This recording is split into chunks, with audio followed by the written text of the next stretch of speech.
नमस्कार, बहुत स्वागत है आप सभी का। आप देख रहे हैं न्यूज इंडिया, आपके साथ मैं हूं Manisha Sharma. News room live की शुरुआत करते हैं बड़ी और अहम खबरों के साथ। सबसे पहले आपको बताएं, जहां जैन अल्फा को अब मायावती ने समर्थन दिया है। लगातार अपनी मांगों को लेकर प्रदर्शन कर रहे जैन अल्फा प्रोटेस्ट और उसको अब मायावती का समर्थन भी मिला है। स्कूलों के हालात पर बच्चों की फिक्र जायज है, मायावती ने कहा है। सरकारों ने स्कूलों को नजरअंदाज किया है, ये भी मायावती ने आरोप लगाते हुए कहा है। सरकारी शिक्षा को बेकार बनाने की साजिश चल रही है। तो इस वक्त की बड़ी जानकारी आप तक साझा करें। उत्तर प्रदेश समेत पूरे उत्तर भारत में सरकारी स्कूलों की जर्जर हालत को लेकर बहुजन समाज पार्टी यानी बसपा की राष्ट्रीय अध्यक्ष मायावती ने केंद्र और राज्य सरकारों पर तीखा हमला बोला है। उन्होंने साफ तौर पर यह कहा है कि साल 2013 के बाद जन्मे बच्चे यानी जैन अल्फा आज बेहतर शिक्षा के लिए तरस रहे हैं। जिन मासूमों के हाथों में किताब और खेलने के दिन हैं, वे बुनियादी सुविधाओं के लिए सड़कों पर उतरकर संघर्ष करने को मजबूर हैं। इधर मायावती ने यह भी कहा है कि उत्तर भारत के राज्यों में स्कूलों की बदतर हालत के कारण छात्र और उनके माता पिता यानी उनके अभिभावक बेहद चिंतित हैं, परेशान हैं। अच्छी शिक्षा और उज्जवल भविष्य की उम्मीद में अब ये लोग भी मुखर हो चुके हैं, सड़कों पर आ चुके हैं। बच्चे अपनी शुरुआती शिक्षा के लिए जरूरी बुनियादी सुविधाओं के अधिकार की मांग को लेकर स्कूल ठीक करो जैसे अभियानों से जुड़कर प्रदर्शन कर रहे हैं, जिसका समर्थन पार्टी कर रही है। तो अब बहुजन समाज पार्टी यानी मायावती ने इस प्रोटेस्ट को, जैन अल्फा के प्रोटेस्ट को समर्थन दिया है। उन्होंने कहा है कि जिन हाथों में स्कूली किताबें होनी चाहिए, वो अब अपनी मांगों को लेकर छात्र प्रदर्शन कर रहे हैं। इस मांग को लेकर अब मायावती भी मुखर होती हुई नजर आ रही हैं। आलोक का रुख कर लेते हैं, मेरे साथ मेरे सहयोगी जुड़ गए हैं। आलोक, अब मायावती ने भी प्रदर्शन का, इस प्रोटेस्ट का जो है वो समर्थन कर दिया है। निश्चित तौर पर अब सरकार को शिक्षा के क्षेत्र में घेरने की कोशिश मायावती कर रही है।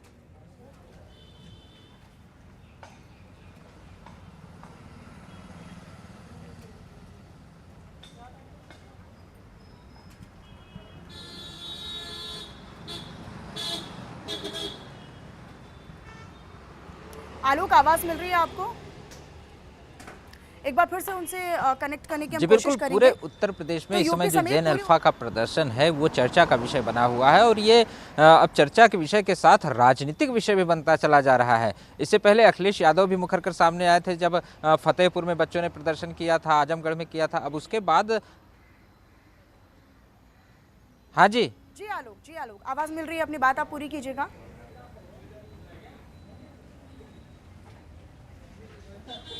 वॉइस नहीं जा रही।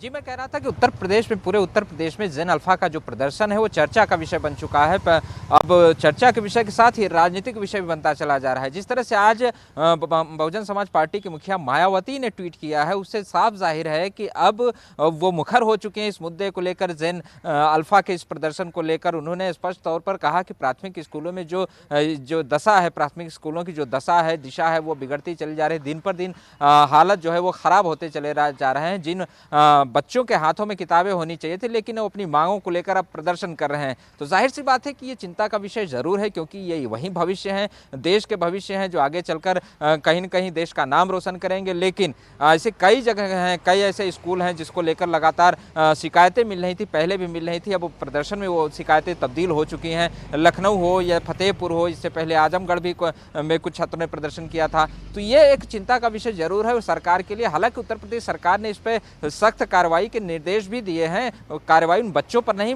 कार्रवाई बल्कि उन पर होनी चाहिए जो मैनेजमेंट में बैठे हुए लोग हैं, जिनको जिम्मेदारियां दी गई हों, अपनी जिम्मेदारी पूरी नहीं कर पा रहे हैं। ऐसे मुख्यमंत्री योगी आदित्यनाथ ने स्पष्ट उन मातहतों को निर्देश दे दिए हैं कि आप ऐसे जहां से भी शिकायतें आ रही वहां त्वरित निस्तारण किया जाए, बच्चों की मांगों को सहानुभूतिपूर्वक सुना जाए, बच्चे सड़क पर न उतरे उससे पहले ही उनकी मांगों पर ध्यान देते हुए सारी व्यवस्था को सुदृढ़ कर दिया जाए। तो सरकार ने अपनी तरफ से प्रयास जारी कर दिया है। लेकिन अब चूंकि उत्तर प्रदेश में चुनाव आने वाला है, चुनाव को देखते हुए मैंने पहले भी कहा था कि जो जेनजी है वो उत्तर प्रदेश में वोटर्स की संख्या में अगर माना जाए तो 70 से 80% है।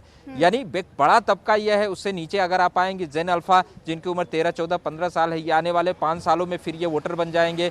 तो ये सिर्फ यही चुनाव नहीं, भविष्य का भी चुनाव खराब कर सकते हैं। इसलिए राजनीतिक दृष्टिकोण से इन पर डोरे डालने की जो कवायद है तो लगातार और राजनीतिक दृश्य से अगर देखा जाए तो जेन अल्फा हो या जेन जी हो, यानी यंग पॉपुलेशन जो है वो आने वाले चुनावों में बहुत ही निर्णायक भूमिका निभाने वाली है और एक बड़ा भूमिका जो है वो इन यंग पॉपुलेशन का है। बहरहाल, लेकिन योगी आदित्यनाथ भी इस बात को बखूबी समझ रहे हैं, मौजूदा सरकार भी इस बात को बखूबी समझ रही है और यही वजह है कि अब शैक्षणिक संस्थानों में व्यवस्थाओं की जवाबदेही तय करने की बात भी योगी आदित्यनाथ ने कर दी है। उन्होंने हाल ही में अधिकारियों को स्पष्ट तौर पर निर्देश दे दिए हैं कि अब जवाबदेही तय होगी, कोई भी लापरवाही बरतेगा तो उस पर भी कार्रवाई की जाएगी। शैक्षणिक संस्थानों में चाहे पोषण का मामला हो या शिक्षा का मामला हो या व्यवस्थाओं का मामला हो, हर एक पर पैनी नजर अब सरकार की रहेगी।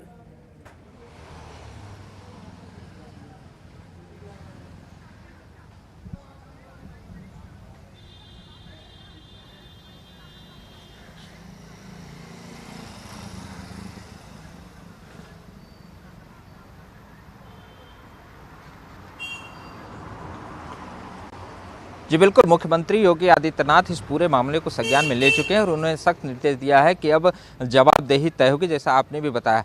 इससे पहले थोड़ा सा लिए चलें, जब लखनऊ के जय नारायण स्कूल में जब प्रदर्शन चल रहा था तो आनंद फानम ने तुरंत वहां पर समाज कल्याण मंत्री पहुंचे थे, उन्होंने उनकी शिकायतों को सुना था, त्वरित निस्तारण के निर्देश भी दिए थे, लेकिन ऐसा नहीं हुआ। फिर 4 से 5 दिन बाद बच्चे फिर सड़क पर उतरे, उन्होंने सड़क जाम किया, भारी बारिश में सड़क पर उनको उतरना पड़ा ताकि उनकी समस्याओं का समाधान नहीं हो सका।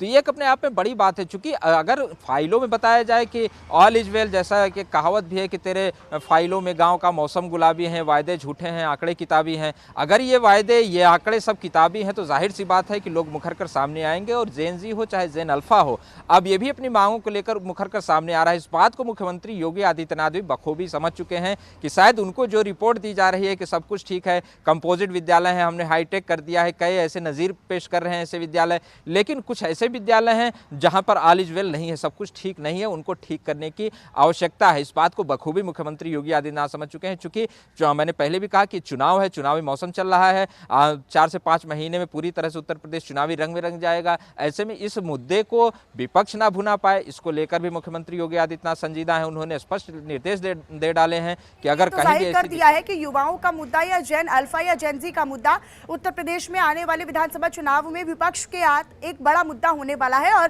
जाहिर तौर पर विपक्ष उसे उठाने वाला है। ठीक है आलोक, आप रहिएगा मेरे साथ, मैं आगे फिर से आपका रुख करूंगी। अगली बड़ी खबर का रुख करते हुए आपको बताएं, जहां अब इस जेंजी प्रोटेस्ट को लेकर सीएम योगी आदित्यनाथ भी खासा सख्त नजर आ रहे हैं। उन्होंने इसका संज्ञान लिया है। जेन अल्फा के प्रोटेस्ट को लेकर सूत्रों के हवाले से खबर यह है कि प्रदर्शन पर सीएम योगी आदित्यनाथ सख्त दिखाई दे रहे हैं। शिक्षण संस्थानों की अव्यवस्थाओं पर उन्होंने गहरी नाराजगी व्यक्त की है। अधिकारियों की जवाबदेही तय करने के निर्देश दिए गए हैं। छात्रों की समस्याओं का तुरंत समाधान करने का आदेश सीधे तौर पर सीएम की ओर से दिया गया है। सीएमओ अधिकारियों को नोडल अधिकारी की जिम्मेदारी सौंपी दी गई है और शिक्षण संस्थानों की व्यवस्थाओं पर अब कड़ी निगरानी रहने वाली है। आलोक लगातार बने हुए हैं, जैसा कि आलोक मैं पहले भी जिक्र कर रही थी कि अव्यवस्थाओं को लेकर सीएम योगी आदित्यनाथ भी सख्त हो चुके हैं। मतलब अब योगी सरकार को भी समझ में आ रहा है कि जेन जी या जेन अल्फा की जो शैक्षणिक संस्थानों की जो अव्यवस्था है वो एक बड़ा मुद्दा है, जिस पर विपक्ष भी उनको एक एक कर घेर रहा है और अब इसमें किसी प्रकार की कोई लापरवाही नहीं बरती जानी चाहिए। यही वजह है कि अधिकारियों को, नोडल अधिकारियों को जिम्मेदारी सौंपी गई है।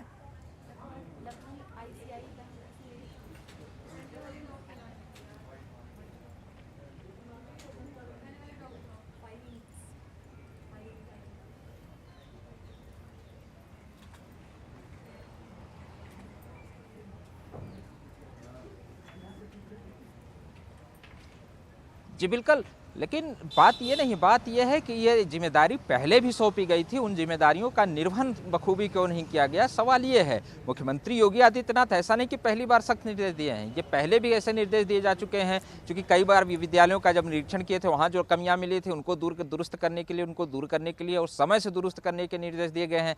आप एक ज़िले की बात करें तो एक ज़िले में जो हायर सेकेंडरी एजुकेशन देखते हैं, DIOs होते हैं, उसके बाद BSA होते हैं, उसके बाद ADI होते हैं, खंड शिक्षा अधिकारी होते हैं। तो ये जो पूरी चेन है, पूरी अधिकारियों की चेन है, इनके अंदर भी मातहत होते हैं। तो अगर ये ध्यान दिया जाए तो ऊपर से लेकर नीचे तक अगर अधिकारी संजीदा हों, इन व्यवस्थाओं पर पैनी नज़र बना के रखें। आज एक जो है जिले में अगर बात करें तो 100 स्कूल होंगे, 150 स्कूल होंगे, 200 स्कूल होंगे हायर सेकेंडरी के, अगर इससे ज़्यादा तो नहीं हो सकते। अगर प्रॉपर तरीके से इनकी चेकिंग की जाए, जांच की जाए, इनके द्वारा जो विद्यालय की तरफ से जो शिकायतें प्राप्त होती हैं उनको समयबद्धता के आधार पर उनका निस्तारण किया जाए तो ऐसी समस्याएं ही नहीं आएंगी। लेकिन अब ये समस्या, जैसे कहते हैं कि ये घाव बना, घाव फूटकर अब नासूर बन चुका है। नासूर इसलिए मैं कह रहा हूं क्योंकि अब ये बच्चे सड़क पर आ चुके हैं। ऐसा पहले कभी नहीं देखा गया है। जो दिल्ली से हवा चली थी वो हवा पूरे देश में चली, और ये जेन अल्फा जो बच्चे कहे जा रहे हैं, महज इनकी उम्र 13-14 साल है, पहले ऐसा नहीं देखा गया कि ये स्कूल से बाहर निकलकर प्रदर्शन करते हुए नजर आए, अपनी आवाज को बुलंद करते हुए नजर आए। लेकिन अभी अपनी आवाज बुलंद करने लगे हैं, यानी जेन जी हो या जेन अल्फा हो, सबकी आवाज अब पब्लिक डोमेन में आ चुकी है। सब लोग देख रहे हैं, पूरी दुनिया देख रही है। तो ऐसे में इनकी आवाज को अब दबाया नहीं जा सकता। हाँ, इनकी आवाज के एवज में जो इनकी मांगे हैं उनको पूरा किया जा सकता है। इस बात को मुख्यमंत्री योगी आदित्यनाथ बखूबी समझ चुके हैं और उन्होंने इसी के तहत अधिकारियों को भी निर्देश दे चुके हैं। नोडल अधिकारी बनाए जाएंगे, जहां भी कमियां पाई गई हैं, पाई जा रही हैं, या जहां भी ऐसी संभावनाएं हैं उनको नोट आउट किया जाएगा, उनको दुरुस्त किया जाएगा। चूंकि मुख्यमंत्री योगी आदित्यनाथ इस चीज को समझ चुके हैं कि अगर इसमें कोई भी हीला हवाली बरती गई या ढिलाई की गई तो ये आंदोलन, बड़ा आंदोलन रूप ले सकता है। चूंकि अब एक स्कूल के बच्चे बाहर आएंगे, दूसरे स्कूल के बच्चे बाहर आएंगे, तो ऐसे धीरे धीरे अगर स्कूल अब अधिकारियों की जो जवाबदेही तय करने की बात योगी सरकार कर रही है, उसमें अधिकारियों को हिला हवाली करने के किसी भी प्रकार के कोई ऑप्शंस या कोई विकल्प नहीं दिए जाएंगे, और अगर ऐसा किया तो जो जवाबदेह अधिकारी होगा उस पर भी कार्रवाई होगी। बहुत शुक्रिया आलोक आपका इन तमाम खबरों पर हमारे दर्शकों तक जानकारी साझा करने के लिए। आगे बढ़ लेते हैं। दरअसल कांग्रेस वर्किंग कमेटी की बड़ी बैठक हुई जिसमें वंदे मातरम को लेकर कांग्रेस ने बड़ा फैसला लिया है, और ये कांग्रेस कार्य समिति की बैठक में बड़ा फैसला लिया गया वो ये कि वंदे मातरम के सिर्फ 2 ही छंद गाएगी कांग्रेस। ये फैसला लिया गया है, यानी 2 पैराग्राफ या 2 पद आप कह सकते हैं वो गाएगी। 1937 के स्टैंड पर कांग्रेस कायम रहेगी। कांग्रेस पर अब बीजेपी ने भी इसके बाद तीखा हमला बोला है। उन्होंने कहा है कि कांग्रेस जो है वो संविधान को मानती नहीं है, उसका आदर नहीं करती है, उसको एक्सेप्ट नहीं करती है, और कांग्रेस जो है वो नई मुस्लिम लीग बन गई है। संविधान में विश्वास नहीं रखने वाली पार्टी कांग्रेस बन गई है। तो ये कांग्रेस वर्किंग कमेटी की बैठक हुई, इसमें कई प्रस्तावों को लेकर चर्चा हुई, कई बड़े फैसले भी लिए गए। लेकिन सबसे बड़ी बात जो इस बैठक से निकलकर सामने आई वो यही कि इसमें वंदे मातरम को लेकर कांग्रेस के जो 88 सदस्य इसमें मौजूद थे उसमें ये फैसला लिया गया कि अब वंदे मातरम के कांग्रेस जो है वो तब कार्यक्रम के दौरान जब इस गान को गाया जाएगा, इस गीत को गाया जाएगा, तब सिर्फ 2 पद इसके गाए जाएंगे। But again today Congress working committee में भी हमने डिस्कस कर दिया, हमारा स्टैंड वेरी क्लियर है।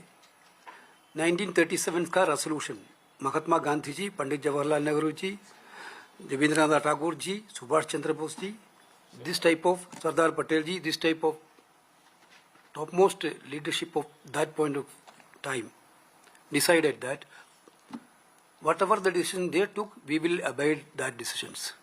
We are very, very clear on that, that our Congress party workers will do that only. This is our decision. First 2 stands था complete.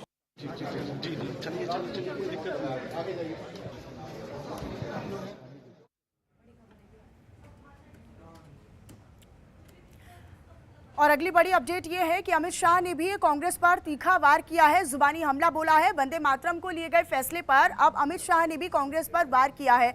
तो ये इस वक्त की बड़ी जानकारी अब तक साझा करें। कांग्रेस ने वंदे मातरम के 2 टुकड़े किए, ये अमित शाह ने कहा है।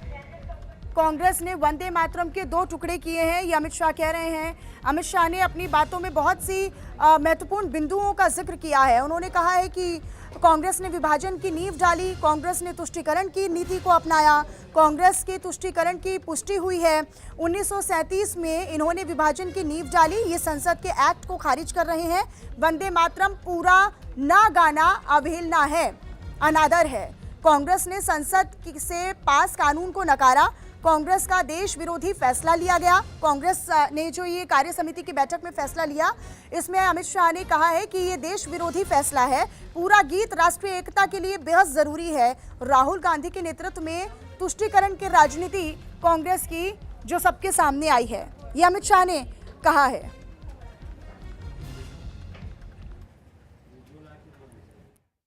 कल कांग्रेस पार्टी की कार्यसमिति ने एक आश्चर्यजनक और देश विरोधी फैसला लिया है। उन्होंने अपनी पार्टी के 37 के रिजोल्यूशन को फॉलो करते हुए महान वंदे मातरम गीत के 2 ही छंद गाने का फैसला किया है। मैं इस समय पर पूरे देश को याद कराना चाहता हूं कि 1937 में कांग्रेस पार्टी ने मुस्लिम अपीसमेंट के लिए वंदे मातरम के 2 टुकड़े कर देश के विभाजन की नींव डाली थी और वहीं से 2 राष्ट्र के सिद्धांत को ताकत मिली थी और अंततोगत्वा देश का विभाजन हुआ और पाकिस्तान का जन्म हुआ था। आज जब वो ऐतिहासिक गलती को वंदे मातरम के गीत के प्रागट्य के 150वें साल में नरेंद्र मोदी सरकार ने सुधार कर बंकिम बाबू की ये अमर कृति को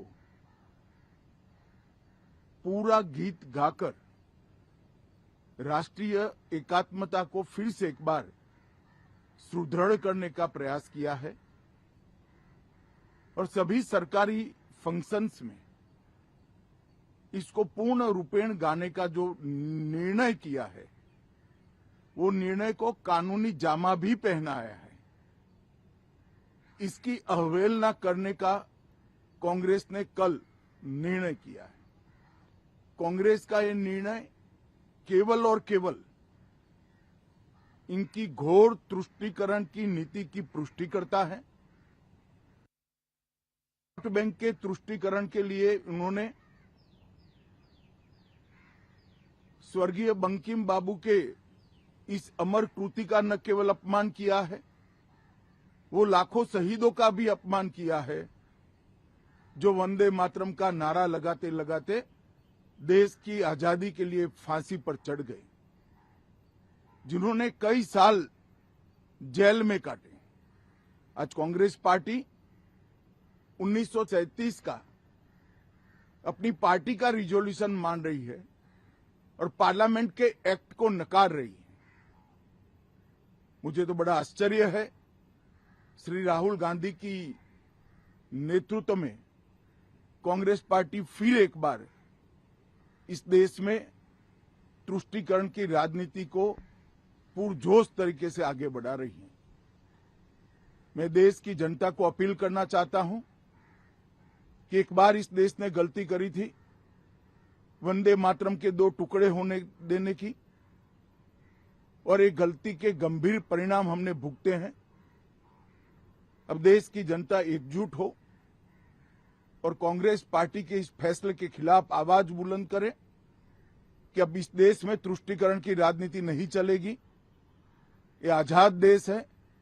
आजादी के 80 साल के बाद 1937 में जो फैसला कांग्रेस ने किया था, जिसको नरेंद्र मोदी जी ने सुधारा है, उसके सामने का कोई विरोध इस देश की जनता नहीं सहन करेगी। भारतीय जनता पार्टी कांग्रेस पार्टी के इस फैसले की कड़ी निंदा करती है और हम इसका जनता के बीच में और विधायी सदनों में भी पुरजोश विरोध करेंगे। हालांकि न केवल अमित शाह बल्कि गिरिराज सिंह ने भी अब वंदे मातरम विवाद को लेकर कांग्रेस पर तीखा हमला बोला है। उन्होंने इसे कहा है कि संविधान का अपमान कर रहे हैं, संविधान को मानने वाली पार्टी नहीं है कांग्रेस, ये क्रांतिकारियों का भी विरोध है। वंदे मातरम विवाद को लेकर अब गिरिराज सिंह ने भी अपना पक्ष रखा है और उन्होंने कहा है कि मुस्लिम लीग के दबाव में फैसला लिया गया। अब मुस्लिम लीग बन गई है कांग्रेस और ये गांधी जी की नहीं बल्कि सोनिया गांधी और राहुल गांधी की पार्टी बनकर रह गई है कांग्रेस। तो अब इससे पहले अमित शाह को आप सुन रहे थे। अमित शाह ने भी कई महत्वपूर्ण बातों का जिक्र किया। उन्होंने जो 1937 का स्टैंड जो कांग्रेस ले रही है और जिसका हवाला कांग्रेस दे रही है, उसका उन्होंने विरोध किया है। उन्होंने भी इसको क्रांतिकारियों की अवहेलना बताया। उन्होंने कहा कि पूरा राष्ट्रगीत जो है, पूरा ये जो वंदे मातरम का गीत है, ये एकता का और एकजुटता का संदेश देता है और ये देश विरोधी फैसला जो है वो कांग्रेस ने इस कार्य समिति की बैठक में लिया है, जिसका समर्थन कांग्रेस के उन सदस्यों ने किया है जो इस बैठक में मौजूद थे, वर्किंग कमेटी की बैठक में। बहरहाल अगर गिरिराज सिंह के बयान की बात करें तो गिरिराज सिंह ने बयान दिया है कि ये क्रांतिकारियों का भी विरोध है। गिरिराज सिंह ने जुबानी हमला बोलते हुए कहा है कि मुस्लिम लीग के दबाव में फैसला लिया गया था और अब फिर से कांग्रेस जो है वो मुस्लिम लीग की पार्टी बन गई है। कांग्रेस केवल ये वंदे मातरम का विरोध नहीं है, हमारे वीर क्रांतिकारी पूर्वजों की आत्मा का विरोध है। इसमें छुपा हुआ भारत की संस्कृति, भारत का कानून, और 1937 का हवाला नहीं दें, बात खुलेगी तो बहुत दूर तक जाएगी। 1937 में क्यों हुआ था? वही हुआ था जो अभी मुस्लिम लीग कांग्रेस बन गया है। अभी तो मुस्लिम लीग कांग्रेस बन गया है। मुस्लिम लीग के दबाव में ये बात हो रही है। आखिर हो क्यों नहीं? ये कांग्रेस गांधी जी का कांग्रेस नहीं है, ये सोनिया गांधी जी और राहुल गांधी जी का कांग्रेस है। तो आपने सुना गिरिराज सिंह का बयान। हालांकि निशिकांत दुबे ने भी वंदे मातरम विवाद को लेकर कांग्रेस को घेरा है। उन्होंने कहा है कि जो 1937 का जो स्टैंड लिया गया था, जिसमें नेहरू जी ने ये तय किया था कि भाई वंदे मातरम के 2 ही छंद गाए जाएंगे, वो मुस्लिम लीग के दबाव में किया गया था। इस बार फिर से नई मुस्लिम लीग जो है वो कांग्रेस बन रही है और इस बार अब ये जो फैसला कांग्रेस कर रही है उसका कोई औचित्य नहीं है, कोई मतलब नहीं है। 1937 में मुस्लिम लीग के दबाव में फैसला बदला गया। नेहरू ने वंदे मातरम के सिर्फ 2 पद तय किए थे। निशिकांत दुबे ने हमला करते हुए ये भी कहा कि कांग्रेस अब जो है वो वोट बैंक की राजनीति करने लगी है। राहुल, सोनिया, मल्लिकार्जुन खड़गे कानून को नहीं मानते। कांग्रेस किस दिशा में बढ़ रही है, ये जनता को सोचने की जरूरत है, ये निशिकांत दुबे ने हमला करते हुए कहा है। कांग्रेस वर्किंग कमेटी में जो प्रस्ताव जिसको पेश किया गया, जिस पर सहमति जताई गई, उसमें यह था कि वंदे मातरम के अब कांग्रेस जो कार्यक्रम करेगी उसमें वंदे मातरम के सिर्फ 2 ही छंद गाए जाएंगे। उसको लेकर अब जो सत्ता पक्ष के लोग हैं वो भी लगातार कांग्रेस पर हमला बोल रहे हैं। आज कांग्रेस कार्य समिति जो अक्टूबर 1937 में जो कांग्रेस कार्य समिति ने रिजोल्यूशन पारित किया था सुभाष चंद्र बोस के खिलाफ, खड़गे साहब और राहुल गांधी जी का नेतृत्व, इन लोगों ने मिलकर फिर से कहा कि कानून जो कुछ भी हो जाए, देश भाड़ में जाए, पार्लियामेंट भाड़ में जाए, आपके बने हुए कानून को हम नहीं मानते हैं। आप समझिए कि ये किस तरह की अनार्की है कि देश फिर से विभाजन के कगार पर पहुंच जाए, हिंदू और मुस्लिम के नाम पर, बौद्ध सिख ईसाई के नाम पर हो जाए। इसको आप राहुल गांधी जी को जिन्ना का वंशज या वारिस नहीं कहेंगे तो क्या कहेंगे? और ये जनता को सोचने समझने वाली बात है कि किस तरह की राजनीति कांग्रेस करती है।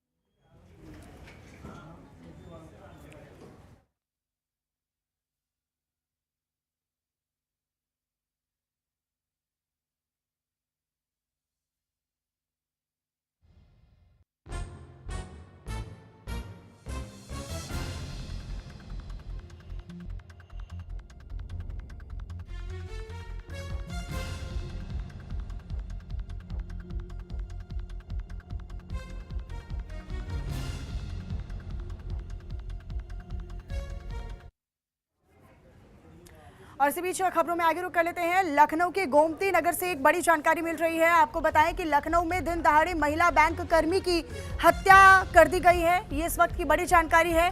गोमती नगर में दिव्या मिश्रा को गोली मारकर उसकी हत्या की गई है।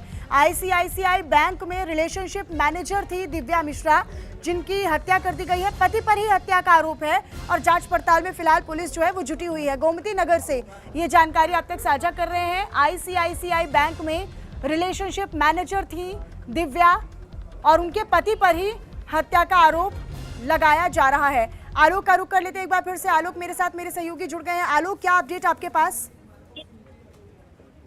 देखिए, लखनऊ का बहुत ही पॉश इलाका है गोमती नगर, जिसमें महिला बैंककर्मी की दिल दहाड़े हत्या का ये मामला सामने आया है। और जो आरोप लग रहे हैं उसके पति पर ही लग रहे हैं कि उसने ही महिला पर ये गोली बरसाई है। अभी ये हालांकि 2 घंटे पहले की लगभग ये घटना बताई जा रही है। वहां पर जो लोग भी मौजूद थे उन्होंने इस घटना को देखा। ICICI बैंक है, उसी में पब्लिक रिलेशनशिप मैनेजर के रूप में कार्य कर रही थी महिला। बैंक के बाहर ही ये घटना हुई है, तो वहां पर जो कर्मचारी थे दौड़ कर गए, सामने देखा तो गोली लग चुकी थी। उनको आनंद अस्पताल में पहुंचाया गया, लेकिन वहां पर जो है उनको मृत घोषित कर दिया गया है। आला अधिकारी मौके पर पहुंच चुके हैं, जांच पड़ताल लगातार चल रही है। वहां पर किसी को भी जाने के लिए मना कर दिया गया, क्योंकि पुलिस अपनी पड़ताल कर रही है। पड़ताल में सामने आएगा कि आखिरकार क्या वजह थी हत्या करने की, लेकिन प्रथम दृष्टया जो सामने आया है वो स्पष्ट है कि उसके ठीक है आलोक, शुक्रिया आपका इस तमाम जानकारी को साझा करने के लिए। अपनी नजर आप इस पर बनाकर रखिएगा। और फिलहाल इन्हीं तमाम बड़ी और अहम खबरों के साथ मेरे साथ इस बुलेटिन में इतना ही। आप बने रहिएगा न्यूज इंडिया के साथ। नमस्कार।